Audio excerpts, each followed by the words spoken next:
This is Clippers and Tippers for another week, all thanks to Tyre Power. We've got a man that was once upon a time a punter, and now he's a bookmaker. His name's Ciurleo. He grew up in Sonata, he now lives in Toowoomba in Queensland. And he once was a Melbourne supporter, but now he's a Brisbane Lions supporter.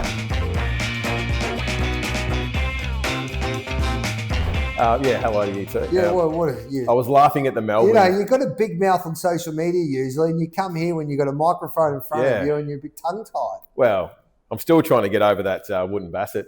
Did you like it? Eulogy that you made. Yeah, no, it was brilliant. But you would boost out. You're one of the most negative individuals I've ever come across. Oh, no wonder. Yeah. I've been in this betting game for long enough now to have a hate on everything, and it's sometimes you can lose sight of the positives about the game. Yes, that's for sure. Can. It is a beautiful game, and you've got to celebrate everything about the game, from the athletes to the size, to the jockeys, even the size that haven't bred hasn't had an Australian bred stakes winner. You win a Group 1 this week, anyway. Who with? Woden. Right.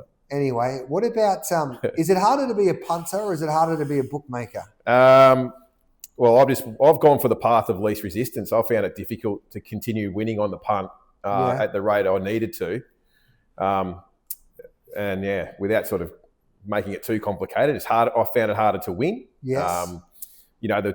The market percentages have increased because of the taxes and fees. So that gets passed on to the customer basically in market percentage. And then, the times when markets go up, most mistakes in the market are made early. Yeah. As we get closer to jump time, the odds become more truer and more efficient.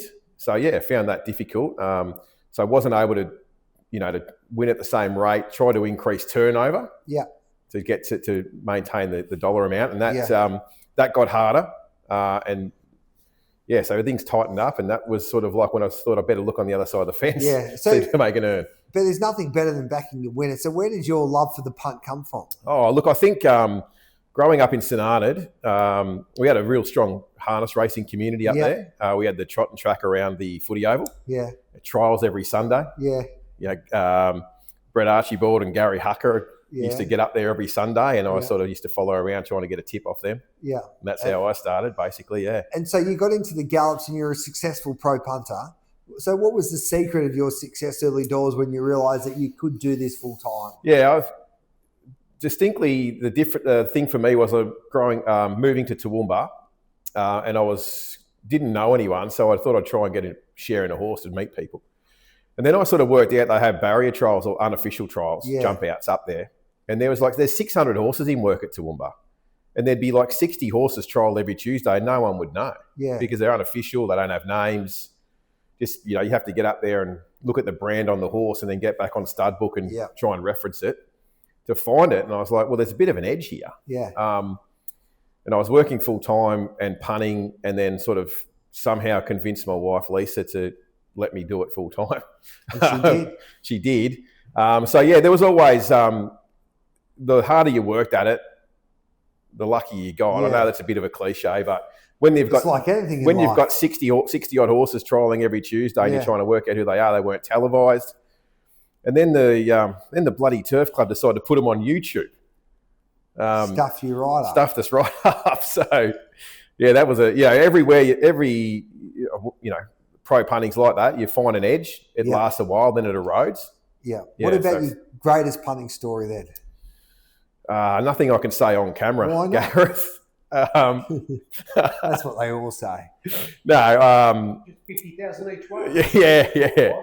Oh, there's probably some satisfying ones more so than dollar value ones because, I was never one to risk everything, to have a big punt on something because I was doing it full time and I had 3 kids I was putting through private school. So everything was, percentage of bank and all that, stuff. But one or more recent time was a memorable one. I drove 2.5 hours to a non-TAB track. So I had a horse running. Yeah. And it was, one of those $8,000 to the winner sort of thing. So we were going to get $3,000 if it won. And thought that the race only had 2 chances in it, ours and something else. So I thought, well, I'll use the prize money as my saving bet on the horse I own, and I'll have a few thousand on this other thing at a better price. Yeah. And the thing I backed was a much bigger collect, and it's hit the front, and my horse has sailed down the outside and knocked it off. Oh no! So you lost. So I lost on betting, but I broke even because of the prize money of my horse winning. So Didn't protest or anything. no, I couldn't. No. So so we get you in all the way from Queensland. I thought that's a boring story. Give us a story where you won 100,000. Yeah, you can, Murray. No, 50,000. His wife might see. No, I've had a few multis and stuff. I remember one day, Cadedna, is that how you? Johnny Allen rode it. It won a Doomben Cup, I think. Yeah. And we moulded into a couple of horses running that night at Toowoomba. Yeah. And we're at the Hamilton Hotel, I reckon, watching the races. Yeah. And horse I owned called Saipan was the last leg of a multi for a big collect. It would have been, I suppose it's 50, but that's big enough. Yeah. And I owned the horse, half missed the start. Bailey Notiff rode it, and I was standing in the smokers room. Smokers area on the side of the poke. He's watching it on my phone. Too nervous. And he somehow got a split through late and got the job done. And good on you, I remember, Bailey Notiff rode it. And I remember the next morning waking up in a terrible state, checking my phone to make sure I was going to get paid. And then that was a 50 grand story. Yeah. And then I remember getting a phone call from the joint to say that I've been paid and not to bet again. Did Bailey? Did you give Bailey a sling? Bailey Notiff, of course, he works for Tony Golan. Yeah, he's a track work rider with Antino. Not allowed to sling, Gareth. I don't think. Is that You're legal? allowed to sling jocks. Right? No. Yeah, you can. No. That's what the game. No, well, Bailey's kicked on a lot better than me. He's travelling the world with Group 1 winners and getting Antino winning Group 1s. Now, Clippers and Tippers is all about tipping winners thanks to Tyre Power. It is. Murray's been jinxing everyone of late. I'm going to go King Sefer in the 4th race there at Sandown. Maybe all up into the place Woden in the Golden Rose. Okay. What about you? I think Brisbane Lions plus 12.5 is a great bet. You're a bit biased now, but Are we betting on the footy? Football? Yeah. Oh, We allowed to do that? Yeah. Do whatever you want. You get Well, I $50. just think there's too much recency bias priced into that current price. Yeah. $1.50 Geelong, $2.60 Brisbane with 12.5 head start. I'm not sure if the Lions moved or not, but that's where I last looked. Brisbane have got a great record of bouncing back against teams after doing the homework. Yeah. Geelong kicked 8 goals directly from Brisbane Lions missed handball. So we'd get it, Lions would get it, handball off, miss the target, Geelong get it, kick a goal. I did it 8 times last time we met. That was the difference. Yeah. Midfield breaks even. Our forwards are dynamic. They're missing Stewart. They've got Big Henry on one leg down back as well. If we can break even in the midfield, we run over them. Bloody thanks plus for 12.5. Thanks for that, David King. Sorry, I'm in the wrong studio. I thought I was with Jared. You're Gareth. I thought you were Jared Waitley. Sorry. Then so $50 spent. What are you doing? I'm Brisbane. Oh, thanks, Murray. So you should be. He's a Collingwood supporter. We broke his heart. Got rocked. Who are you? I'm Brisbane Lions. Yeah. So what? You got a horse tip for us? Yeah, I'm trying to think of it. There's one at.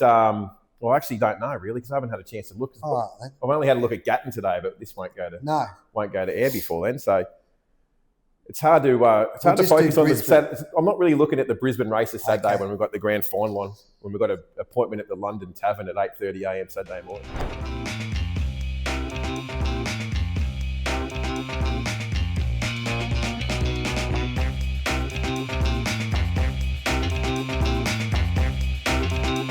That's all for Clippers and Tippers because we've got to go. But this man's got strong opinions on racing, and you've had the worst opinion of the year that you put on his social media platforms, saying that the Cox Plate, this should be the last running of the Cox Plate, because obviously they're going to knock it down and start again and build a new track. So you can bring it back. It's our greatest race with the greatest name, and you're going to. You could bring it back when Moonee Valley reopens, but if you're going to run the Cox Plate at Flemington next year.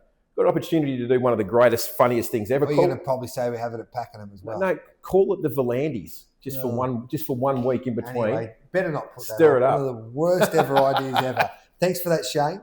Thanks, Gareth. Shane Ciurleo joining us. That is Clippers and Tippers. Good on you, Murray. No worries. Go Geelong. Go Geelong. That's Clippers and Tippers, all thanks to Tyre Power. We'll catch up with you next week.